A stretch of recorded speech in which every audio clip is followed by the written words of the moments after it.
So this topic dovetails with the previous one, and Pastor Femi has covered some of what I would have said to you, so he's made my job easier. I just want to concentrate on the word preservation of the Qur'an. To me, this topic is a perfect example of what I call brazen Islam. Muslims make claims that are obviously empty, without any substance, but they keep repeating them, straight-faced and so on. So one of them, for instance, is Islam is a religion of peace. Well, everybody knows that's not true, but they will still repeat it brazenly, proudly. It's just brazen Islam. This is another one, the preservation of the Qur'an. And as a rule, when people keep insisting on something, it's probably because they themselves know it's not true. They have doubt. And that appears repeatedly in the life of Muhammad. Kept insisting he's from Quraysh when we know he wasn't from Quraysh. Another subject, yeah? Just to give you a flavor of how problematic this is, and how self-contradictory Islam is, it is said that near the end of the life of Muhammad in 632, he made two contradictory statements. One is actually in the Qur'an: "Today I have perfected your religion for you." Okay? So in 632, say 2 months before he died, he said to the Muslims, "Now you have everything you need. I perfected your religion for you." Okay? Now, when it came to his death, whilst he was on his deathbed, what did he say? He said, "Bring me pen and paper, so I will write you something after which you will never err, you'll never go wrong." Now, hang on, did you not perfect their religion 2 months ago? And now you're saying, oh, there's something more, after which you'll never go wrong. Well, does that mean if you don't give us this additional material, we will go wrong? You see the contradiction?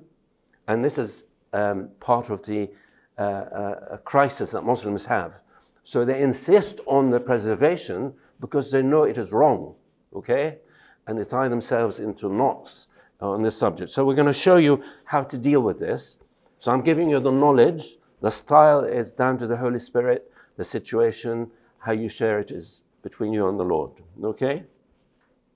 So the basis of the Quranic claim comes from a verse which says that we have sent down not the Qur'an as dhikr, and indeed we will be its guardians. Now, as usual, the clear Qur'an is not very clear. Okay, the Qur'an claims to be clear. What does as dhikr mean? It literally means the remembrance, something you remember. Now, do you remember something that's about to happen, or do you remember something that's already happened?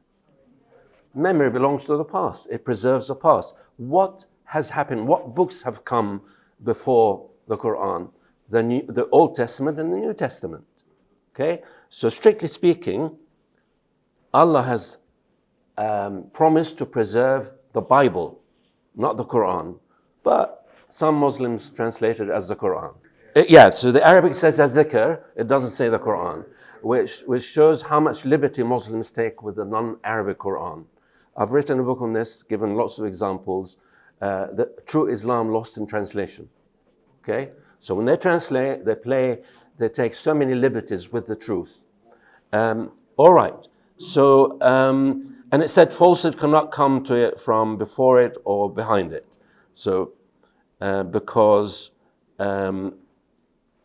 it's preserved. So take another verse. It says, "It is a glorious Qur'an preserved in a tablet, fi lawhin mahfuz," and that is also called Kitab, the mother of the book.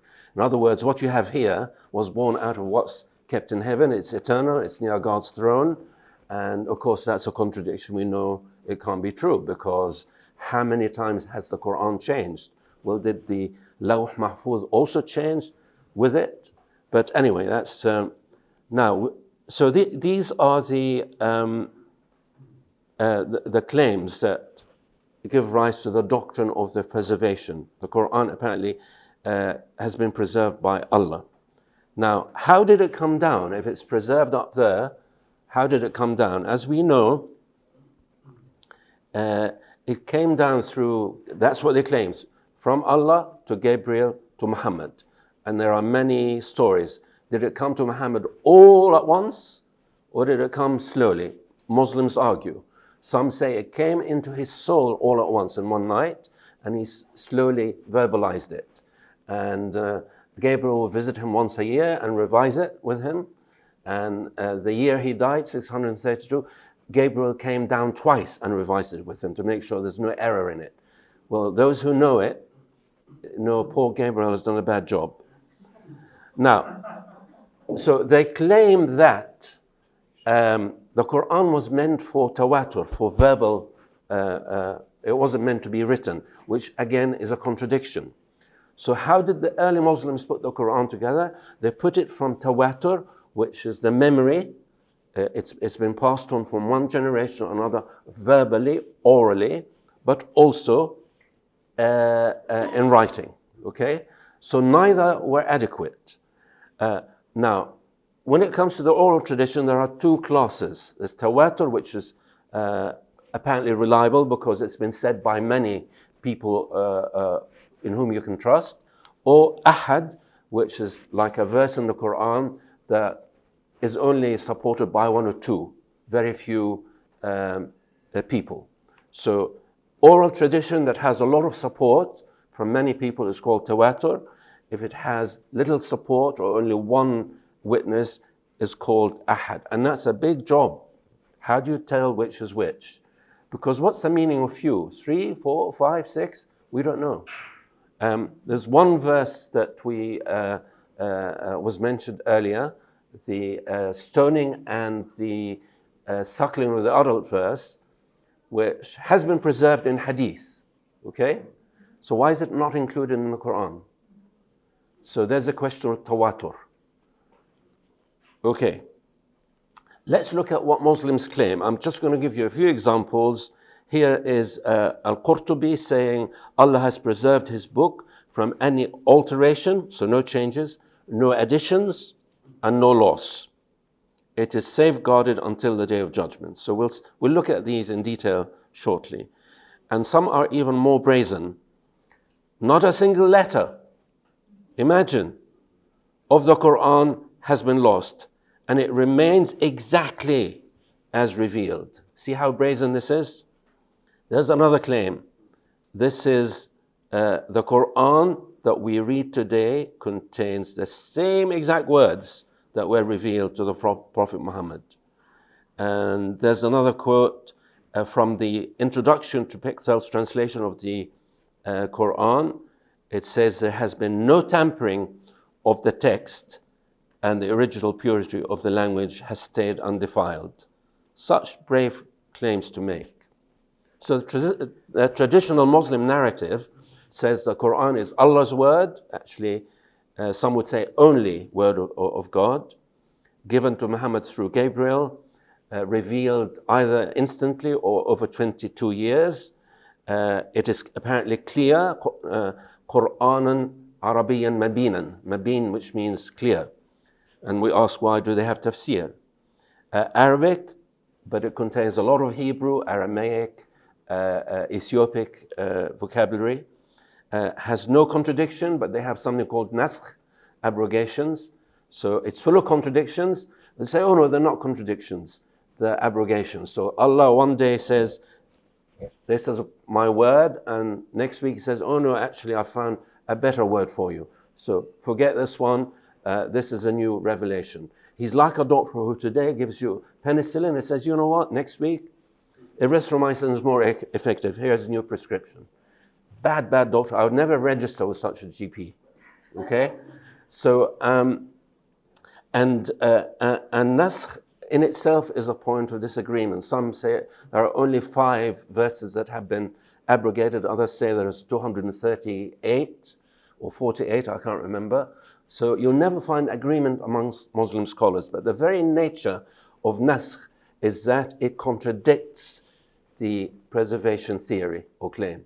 Brother Gabriel. When they abrogate a verse, Yeah. Is it no longer binding, or is it no longer found in the Qur'an? No, it's found in the Quran. That's another point. So if it's abrogated, why it is still in the Quran, which ties up with the conversation we're having about hadith da'if, they still have it in there. Why? Yeah. Nor does the Quran say to you, by the way, this is abrogated, this is the abrogator. So you don't know which is abrogated and which is the abrogator. And again, it gives rise to arguments between Muslims, which goes back to the claim it's a clear Quran. It's a very confusing Quran. So the concept of a tablet in heaven, what's the point if it's in heaven? What on earth is the point? And was the tablet in heaven abrogated at the same time as the one on earth? What's the point? Again, it's an incredible claim. Co-eternal with Allah, that is a very serious claim to make. And Islam has been divided ever since those days. The thing is, Islam was imposed on an illiterate people. The Arabs of Arabia were illiterate. We had no written language. And Islam, or Muhammad, had a complex, an inferiority complex. The Jews had writing, they had a written book. The Aramaic people had writings, and they had the New Testament, of course, and the Old Testament. So you'll see the concept of Ahlul Kitab keeps coming up. Why is it an issue? And I think Arabs decided, look, the Jews, our Aramaic cousins, our Jewish cousins have books, they've had prophets, the Jews had Moses, the Christians had Jesus. We must have our own prophet and our own book.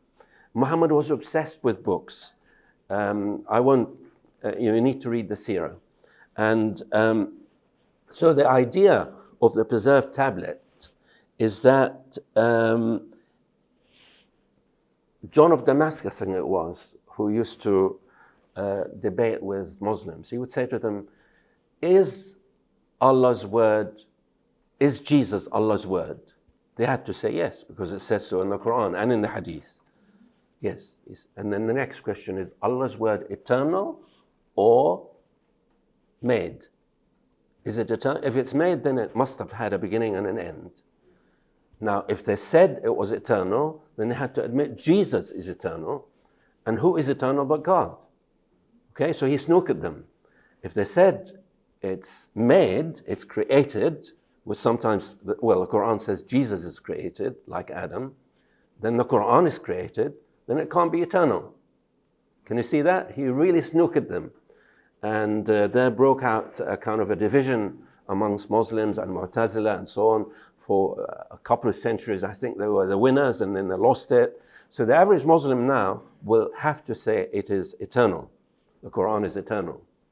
And so we need to hold them to their word. If God's word is eternal, then Jesus is eternal, then Jesus is God. Amen? Learn that. And no Muslim can say, oh, I don't believe that. Well, you don't choose what you believe if you're a Muslim. Of all the religions in the world, you have no choice. And there are hudud, had, there's a punishment. If you say, I don't believe in the Quran, I don't believe the Hadith, there's no choice, okay? So that's a silly argument. Okay, one problem with the preservation of the Quran, if it's preserved in heaven, why can't we see it here on earth? There's no original copy of the Quran anywhere on earth. Is there an excuse? Do they have an excuse? When did the Quran come to earth? Apparently, 7th century. The Muslims were the most powerful force in the world. They had access to all the technology. They governed all the big cities in the east, Cairo, Baghdad, Sham, Damascus, Iran. The Iranians and the Aramaic people were amongst the most educated. You had the Byzantines. They had access to technology and skill. They managed to apparently translate all the Greek works. They didn't. It was the Jews and the Aramaic people. Okay. So why didn't you keep a copy of the Quran? What is your excuse? The truth is, Islam did not begin as a religion. It started as a political movement, which added a religious flavor to control the minds of people. But if you believe in the preservation of the Quran, you have a big problem with not having an original copy. Okay? So, what we have isn't original. What we have are what called codices, but are not original codices. And I've summarized some of them. I think I've got 2 slides. But I will give you the slides. You had reference to the Topkapi Codex from our sister Beth. So the story is when Uthman, the 3rd Caliph, did what we call the second recension. The Qur'an was collated twice, more times, but the first time under the 1st Caliph, Abu Bakr, it was put away, given to Hafsa, and then when Uthman governed, he asked her to bring it back to him, and he revised it again. That's called the second recension, the Uthmanic recension, 650 something. And so all the codices we have today are apparently Uthmanic. That is the Muslim claim, okay? But so I've added the Birmingham folio, but what I want you to notice is the second column. None of them are complete, okay? We do not even have a copy of a copy of a copy of a complete Quran. And even the one that says 99% has been patched up, okay? So Muslims who preach the preservation of the Quran do not have a single unoriginal complete copy of the Quran when they governed the world for centuries. What is their excuse? When we have, I'll come to you in a minute, we have bits of manuscripts from earlier centuries of the Gospels, despite Christianity surviving under persecution for 200 or 300 years before it became popular. Anyone caught with a copy of the letters of Paul or the Gospel was killed under Roman rule. Whereas now you have Islam killing people who don't believe in their religion. They had the power, and yet they do not have an original copy. So these codices have been studied by who? Muslims have chosen kuffar to study their codices. Kuffar. Why? Because Islam does not promote knowledge. Islam tells you mustn't ask questions because they may harm you. Islam forbids inquiry. You must accept things, which answers one of the questions you asked earlier. Islam rules by fear. It recruits by the sword and retains by fear. So the moment you say the Shahada, you're a Muslim. And there's no way out. You may have said it accidentally, but you cannot apostatize. You'd be dead. So they've used these kuffar, which again is another contradiction. Gert Powyn is probably the most famous because he dealt with the Sana'a manuscript, which is supposedly the oldest manuscript of the Quran. And then you have Francois de Roche and Gert Powyn's wife, Elizabeth Powyn. They've all studied these manuscripts, the Sana'a manuscript, which is the oldest, and they found it's full of problems. And so the government of Yemen just clamped down, no more research, okay? Because, we know too much now. What they found is the palimpsest, which is really leather, animal skin, had 2 scripts. There was a lower script, which is the one that had been washed off, but not fully, and an upper script of the same Quran. But the lower and upper script differed in thousands of places. And one Muslim scholar said, oh no, the palimpsest was used by students to practice. That's why the difference. For a start, for you to have a palimpsest, you had to be very, very rich. A student can't afford to have a palimpsest. You have to kill 100 sheep and process their skin to make a palimpsest. So it's a false claim. And if so, why has it been preserved as if it were holy? Student work isn't holy. So the Uthmanic codices we have today differ in many places. Our sister Beth mentioned in her seminar yesterday that 2 Muslim scholars from Turkey, and one of them actually had a political position, and he even represents Turkey in Egypt now. You'll see him in big Islamic conferences sitting right at the front. So Ikmaluddin and Dr. Tayyar Altikulic, very, very famous. So this is what they concluded. The manuscript exhibits, that's the top copy, okay, which is apparently Ottomanic, exhibits characteristics of early Kufic script. Kufic means it comes from Iraq. So the Kufic script is a later script. The early script is called Al-Ma'il or Hijazi. So you see the alphabet is it's all angled, whereas the Kufic is square. So you can tell from the style of writing which era the codex came from. So the Kufic script is a later script, so it can't be original, okay? It can't be Ottomanic.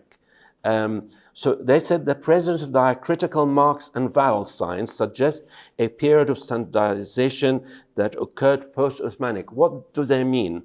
I'll come to that later in more detail. But the Arabic language had no script until maybe the early 6th century. We borrowed the script from the Aramaic brothers and sisters, and Al-Anbat, the Nabateans, were the first to adapt the Aramaic into Arabic, but it was very primitive. It did not accurately represent what you pronounced. So we didn't have vowels. Now we have vowels and short vowels. So you can have an oo or an o. That's a short vowel. So an a or an a. A is a short vowel. So these u, a, I are called short vowels or diacritics. These were not present when the Qur'an came down. So if we had an original copy of the Qur'an, it would not have these diacritics. Now, if you find them in the top copy, it means the top copy cannot be original, okay? Because it contains something that came later in the 8th century. They also concluded the authors acknowledged the absence of any surviving original Mus'haf directly linked to Uthman. In other words, the top copy, like all the other copies, cannot possibly be Ottomanic. It came later. It's a copy of a copy of a copy. All right? We have none of Uthman's Mus'hafs, nor do we have any copies of those Mus'hafs. Okay? Now, preservation? What preservation? There is no preservation. And this is coming out of the mouths of two powerful Muslim, Turkish Muslim scholars, okay? Widely respected. What do they think themselves on? Who? These guys, when they're saying it, are they just Yes. deliberately misleading? I think there's two types. Do they have Yeah. that sincerity? I think the leaders deliberately mislead, and the common people just loyal. Muslims are much more loyal to their religion than we are. That's something we can learn from Muslims. Muslims are more loyal to their God than we are. And so they just blindly follow. So the average Muslim has not read the Qur'an or the Hadith or the Tafsir. What they do is basically the Imam hears from the scholars, picks and chooses which scholar he prefers. Basically, Islam has a big meat mincer. It puts the Qur'an, Hadith, Tafsir, Tarikh, Sunnah, and maybe, what do you call them, these fatwas, in this big mincer, and what comes out is what they feed their people, okay? That's the truth. So, but we need to make our Muslim neighbors aware of their true religion. Yeah, we need to make them aware of these things. And many Muslims, when they confront these facts, they are shocked. So Muhammad received the verses orally, audibly. So he heard these verses from Gabriel. So when he received a verse, he would say, he had many scribes. He would say, oh, write this down for me. Okay? That is according to Hadith. I won't go over what Pastor Femi has already stated. But then they chose a young, maybe Jewish boy, maybe Aramaic boy, Zayd ibn Thabit, to collect the Quran. He did it twice, once under Abu Bakr, and again under Uthman. And he said, so I started looking for the Quran and collecting it from what? What was written on? Palmed stalks, thin white stones, and also from the men who knew it by heart. So it was collected from both scripts and from memory, and that's a big problem. We don't know where they were kept. We don't know how genuine they are. And those who committed to memory, we all know what happens to human memory. It is imperfect. There's no way you're going to preserve anything in memory and have the original. And here's one of the scribes of Muhammad. You know what he said? His name is Abdullah ibn Abi Sarh. He said, Muhammad knows nothing but what I have written for him. In other words, and there's another hadith, and he said, Muhammad would say, write this ayah. He said, I would write it and complete it in such a way. And Muhammad would say, oh, that's exactly what I meant. So he lost his faith in Muhammad and actually became a Christian. Okay? I'm coming to that. So he had to run away. At the time, Muhammad was in Medina. When Muhammad conquered Mecca, Muhammad apparently was chased out of Mecca. That's a victim complex. He chose to leave. And then when he was strong, he went back to Mecca, was defeated, signed a treaty, went back and got strong, came back to Mecca and conquered it. So when he conquered it, this guy was one of 10 people he would have killed. Okay? But Ibn Abi Sarh was a suckling brother to one of the caliphs, I think Uthman, I can't remember. And Uthman had to plead with Muhammad to keep him. In fact, this guy went and climbed on the covering of a Kaaba, which in Arab custom means you have no right to kill me. I'm pleading with God. I've got God's protection. But Muhammad wouldn't respect that. He would kill him. But for Uthman saying, look, he's my brother in suckling. They were suckled by the same wet nurse. But he would have killed him otherwise. On that occasion, Muhammad killed 6 other people who didn't have that privilege. But so how can you rely on the Qur'an when you know at least one of the scribes was just putting what seemed right to him in there? And apparently that was God's word. Where is preservation? We know about the sheep and the goat. So the question is, okay, the verse was lost because this, we don't know it was a sheep or a chicken, ate it. But the verse has survived in the memory and in writing. Why is it not in the Qur'an? And the other thing to say is, even though it's not in the Qur'an, it is still practiced. In most Muslim countries, certainly in Iraq, in Iran, in Pakistan, Afghanistan, they do stone people. Pastor, you're going to say something? Oh, okay. Yeah. Umar ibn Khattab, the second caliph, he was like the Peter in the New Testament. Apostle Peter was very loud and aggressive and so on. He said, had it not been that people would say Umar had added to the book of Allah, I would have written it into the Qur'an. The verse about the stoning and the suckling. He said, I know Muhammad said it. It was inspired, God's inspired word. So preservation, what preservation?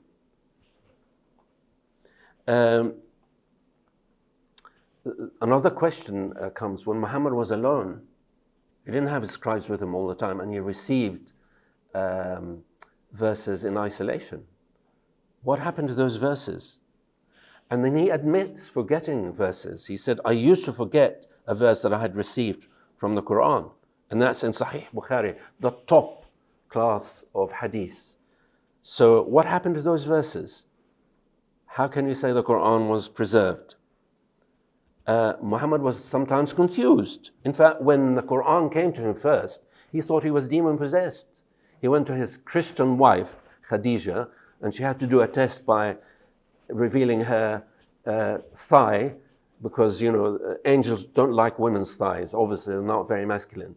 So she kept revealing more of her thigh, and, nothing happened. So, she said that this is of Allah. Yeah, you're not mad. This is of Allah.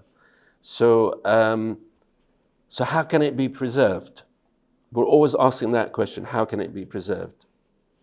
Now, there's a big question. Some Muslims say, you know what? We know the Qur'an we have is original because Muhammad collated the Qur'an. We had a complete Qur'an before Muhammad died. Well, first of all, there's no support for this. There's no evidence for it. But there's evidence against it. Okay? So Abu Bakr, after the death of the Prophet, that's the first caliph, and the loss of many Qurra, those who committed the Qur'an to memory died, and with them was lost much of the Qur'an. Preservation, eh? They died in Yamama. He decided to collect the Qur'an in one volume. So if Muhammad had created it, why would he want to collect it? If Muhammad by 632 had already collated the Qur'an, why would Abu Bakr want to collate it? It's already been collated. Okay? And he summoned this young boy, Zayd, and tasked him with the project, emphasizing the need to preserve the revelation. Well, obviously it had not been preserved. That's why he wants to preserve it now. And then again in Sahih Bukhari, therefore I suggest you, Abu Bakr, that's Umar, the Peter of Islam, telling the caliph, you do as I say, mate. Therefore I suggest you, Abu Bakr, order that the Qur'an be collected. I said to Umar, how can you do something which Allah's Apostle did not do? So Muhammad did not collect the Qur'an. And that's not my claim. That is in the top hadith, Sahih Bukhari. Where is the preservation of the Qur'an? Now you're into this mess of what goes in, what does not go in. People argue, yes, this is from Muhammad. No, this is not from Muhammad. So we've had 3 collations since the death of Muhammad. Some would say 4 or 5. But I'm going to concentrate on the 3. During the life of Abu Bakr, during the life of Uthman ibn Affan, and Al-Hajjaj ibn Yusuf, which is often forgotten. You heard about the 2 from Brother Fahmi. I'm going to concentrate on Al-Hajjaj ibn Yusuf al-Thaqafi. He was the governor of Iraq. He was very influential. He is the one who introduced the diacritics, the okay? And that makes a lot of difference to the meaning of a word. But he also changed 11 texts. Okay? Where is the preservation of the Quran? This guy changed the text in 11 places. And then he did what Uthman did. He decided his version was the only version. So he made copies of it and sent it to all the big cities and destroyed all the other copies. So you see, that's the third collation. How could it be preserved when you've had to edit it 3 times and destroy the others? It means the others were not Allah's word. So the idea of multiple collations contradicts the concept of preservation. You can't have both. It's either the one or the other. But I need to say this about the first collation. How reliable could it have been? The committee was led by a youth, not by Muhammad's 4 trusted Qur'an or reciters. Muhammad had 4 trusted Qur'an. He said, if you want the Qur'an, take it from these 4. First, Ibn Mas'ud. Secondly, Abdullah ibn Ka'b, Ubay ibn Ka'b rather, and there are 2 others. Now, none of them were used. So how reliable is the Qur'an? How preserved? If you avoid the 4 most trusted, you cannot claim that your Qur'an has been preserved. And then it says that that one was kept with Abu Bakr, not with the people. What's the point of having a Qur'an that's not available to the people?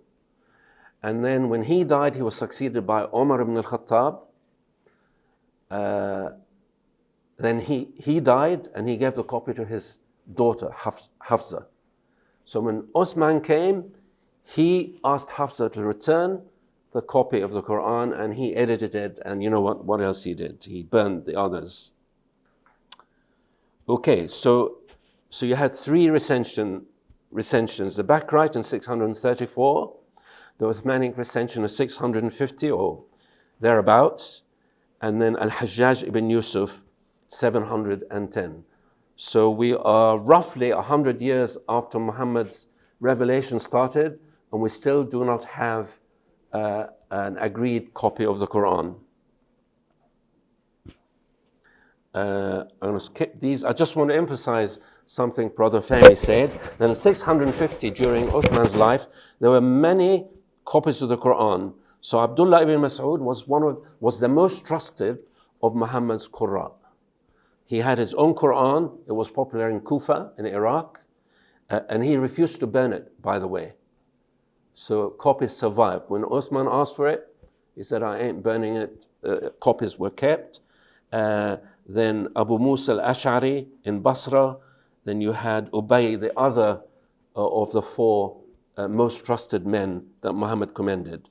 And they had different, one had 118 chapters, 11 chapters, another had 115, another 116. Which is it? Okay?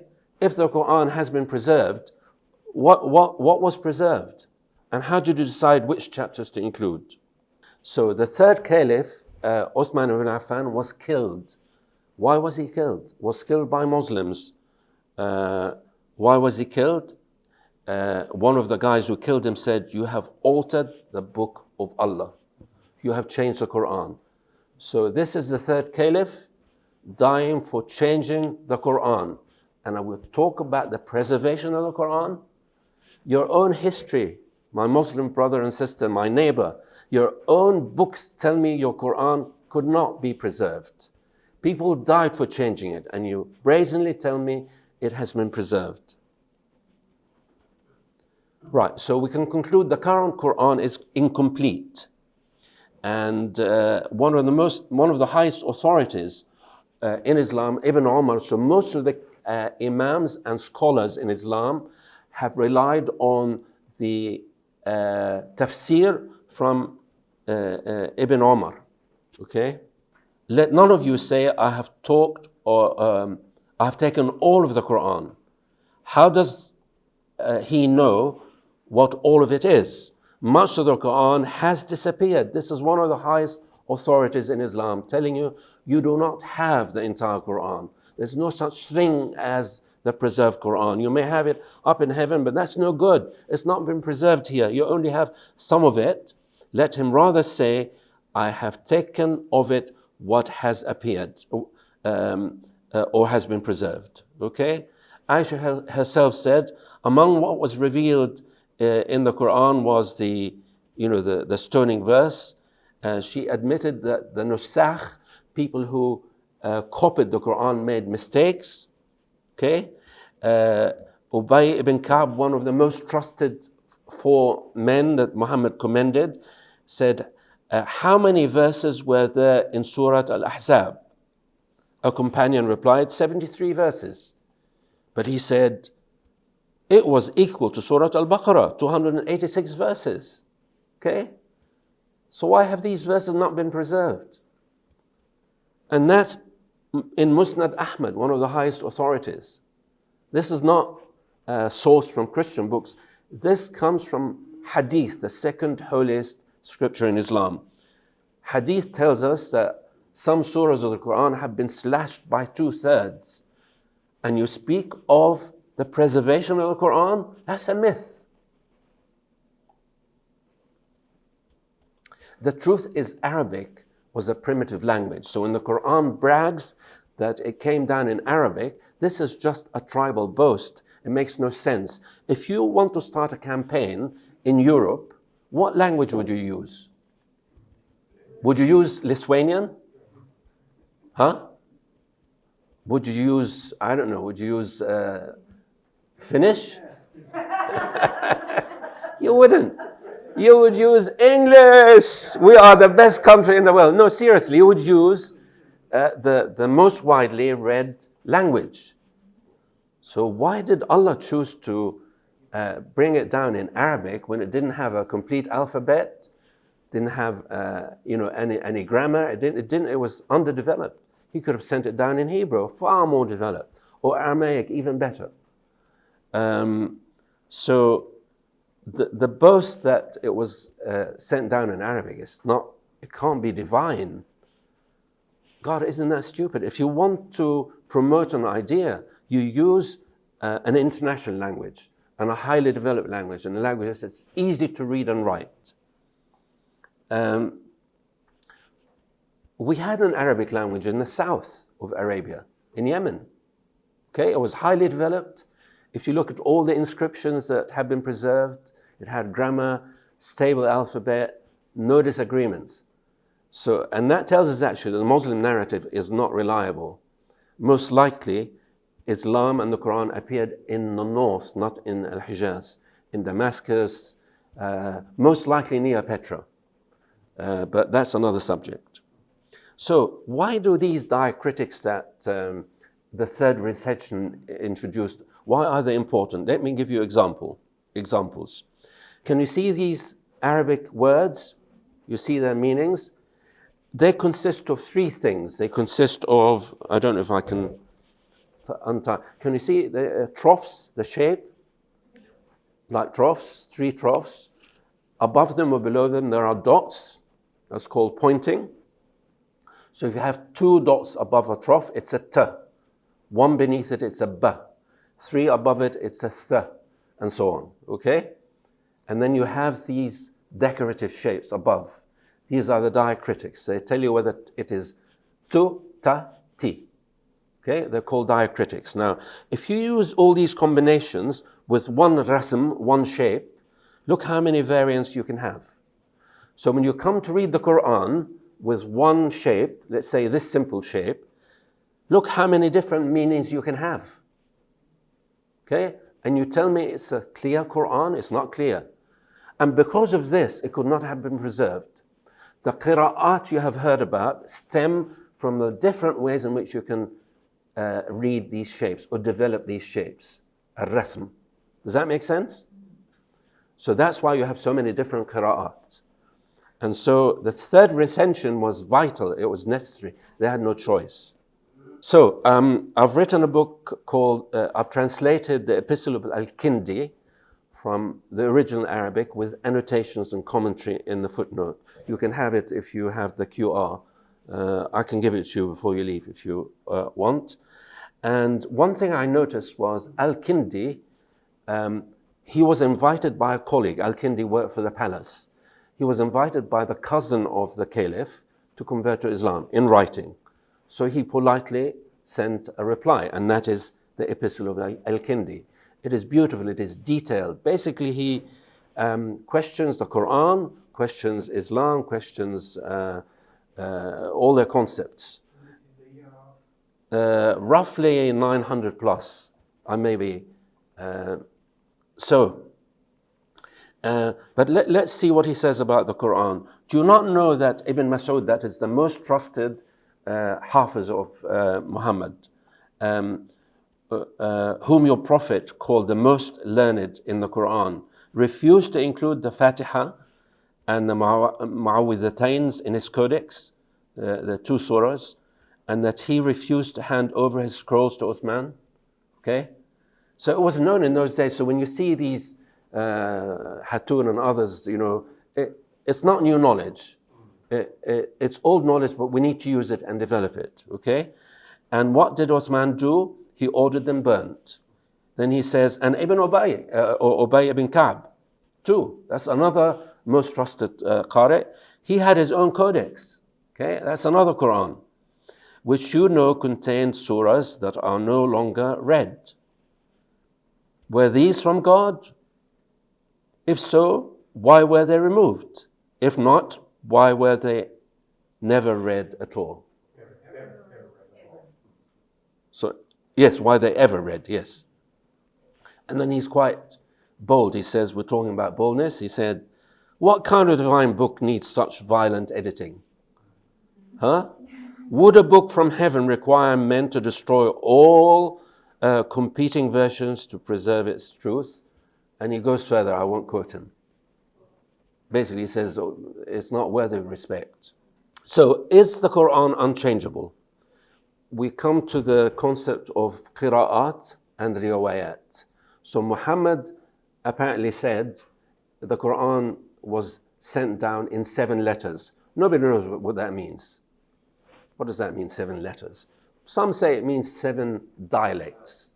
Now, a dialect can't actually be reflected in a script that has neither dotting nor voweling. Does it? You can't. Yeah? And why 7? I mean, Arabia was full of dialects. Why just 7? And if 7, why at the end, in the third recension, second Uthmanic recension, the command to the committee was, if you differ about anything, put it in the language, dialect of Quraysh.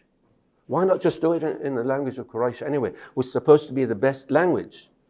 Yeah? The best Arabic apparently was Quraysh, which again contradicts the life of Muhammad, where his mother Amina sent him to the Bedouin to teach him good Arabic because it is the best Arabic. So the Quran is full of, Islam is full of contradictions. But so you have imams, I can't count 5 of them, who had their own preferred way, codex of the Quran. The Qurans differed. These are called qira'at. It means readings. And each one of them had 2 riwayat, 2 ways of reading the same thing. What's the excuse? No excuse. Now, in later centuries, more qira'at and riwayat were added. Okay? It's the usual. More hadiths, more seeras. So you might say, okay, all very well, what does it different, or does it matter whether there are riwayat or qira'at that differ? The point is that it changes the meaning. I'm going to give you just one example. I know you can't read Arabic, but if you look at the bottom line, you could see that one differs in the dotting and the pointing from the other. Can you appreciate that? The diacritics are not in the same place, nor are the dots. So there's one which says inda, which means with. The other says abdu, which means slaves or slave. Or ibadu, slaves. So it's either with or slaves, and the 2 words are completely different in meaning. So don't tell me that the qira'at do not change the substance of the... I can give you more examples. Because of these different qira'at and riwayat, this is just one website which has 23, not 24, Arabic versions that all differ in this kind of... This is done by Muslims. This is by Muslims. This is a Muslim website. And others would have more. Okay? You can go on this website and buy all these, order them. Yeah? They have different texts. Different texts, indeed. Yeah. Yes. Yes. Yeah. There are 2 famous qira'at. One is called Hafs, which is dominant particularly in the Sunni world. Warsh is common in North Africa, particularly Morocco and such like. We've got those copies in our library. Yeah. Gabriel. How can they be allowed to sell them? Exactly. That's what... Remember the word brazen Islam?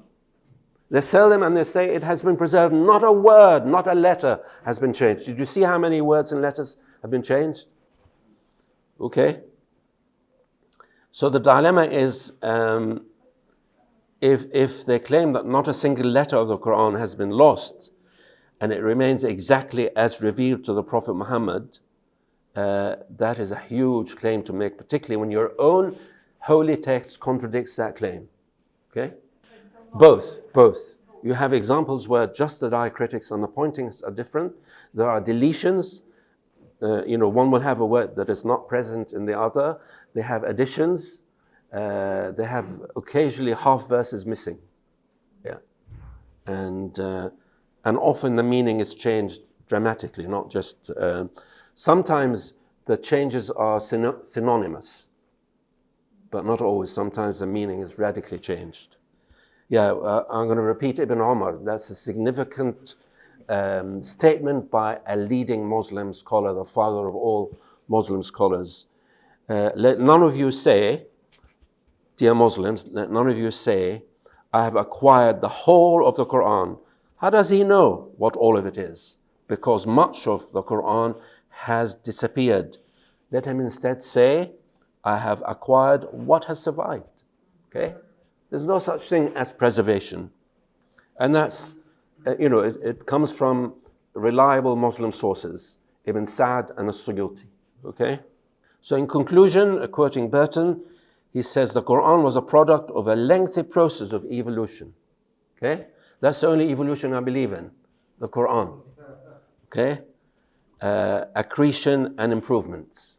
And as both Beth and Femi reiterated, it's been edited even recently. My last slide, Yasser Qadhi. That's what you're waiting for. Yasser Qadhi is a brazen Muslim scholar. I think he was appointed to Yale because rich oil barons have bought our Western universities. This is a tragedy.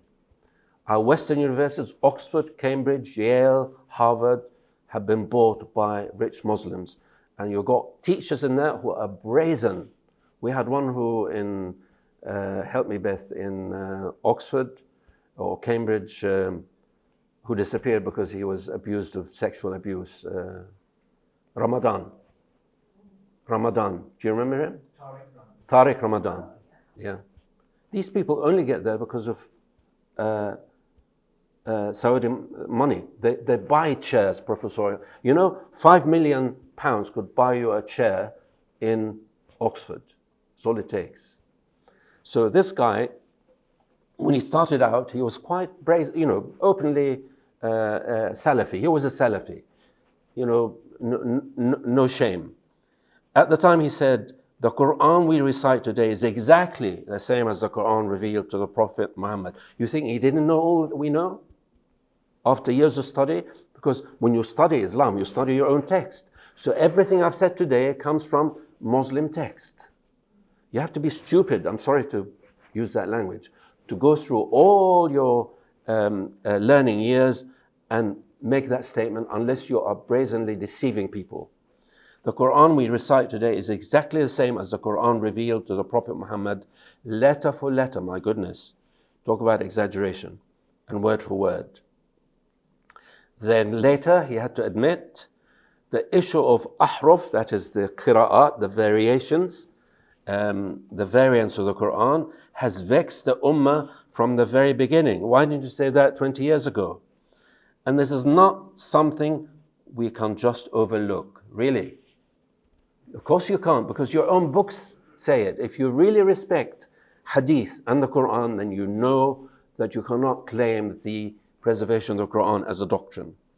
And later on he said, we have to be honest, multiple recitations, variant readings, even early codices show that textual history is more nuanced. Talk about euphemisms, more nuanced.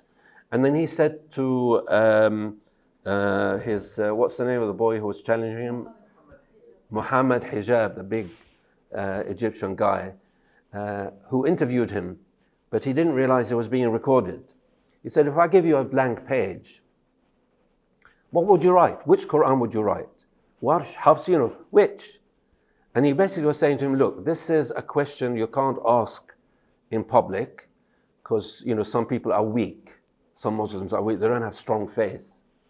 And he said, look, I discussed this with advanced students. If you want to come to my advanced classes, you're welcome. Weak, advanced, the truth is the truth. Yeah?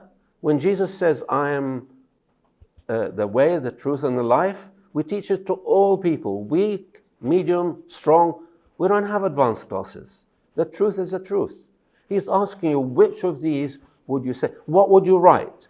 So we've got all these variants. How do you know which one is the word of God? And he's saying, oh, we can't discuss this. And he was getting really angry with him. And he said, oh, this is nuanced. And then eventually he admitted, look, the Muslim narrative about preservation has what? Holes in it. Holes. And our sister Hatun actually went to Hyde Park Corner with a picture of Swiss cheese with holes in it. She was teasing them. So I think the preservation of the Quran is either a delusion or a brazen untruth, to put it politely. And I hope we have given enough evidence. So what I've shared with you mainly comes from the Muslim narrative. I hope it's been helpful. Use it in any way God leads you to use it.